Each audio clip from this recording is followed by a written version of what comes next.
জনগণের কাছে থাকেন, আপনার কাছে এখন অনুরোধ করে বলতেছি, আপনার রিকোয়েস্ট করে বলতেছি, আপনি আর আপনার কাছে থাকেন না।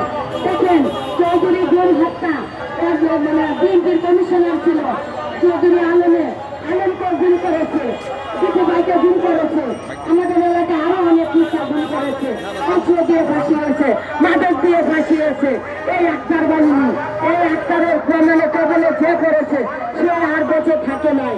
আমি আল্লাহ ফরল্লাহ আমার মায়ের দোয়া ছিল বিদায় আমি বেঁচে ছিলাম। আমাকে 8 মাস জেল কাটিয়েছে বিনা কারণে। আমি এই বিচার চাই।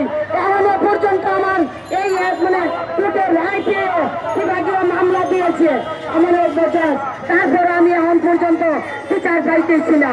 তার বাহিনীরা এখনো ঘোরাফেরা করতেছে। আপনাদের কাছে বিচার চাই ও উপদেষ্টাদের কাছে বিচার চাই, তারকে আইনের আইনা ফাঁসিতে ঝোলানোর জন্য। এই মানে খবর নিয়ে দেখেন প্রত্যেক জায়গায় জায়গায় ওর বাহিনী ওর সব কিছু গঠন করছে। জিয়াউল হাসানকে, এই বেনজিরকে, সবাইকে দিয়ে গঠন করেছে। আপনাদের কাছে আসল বিচার চাই। আসসালামু আলাইকুম।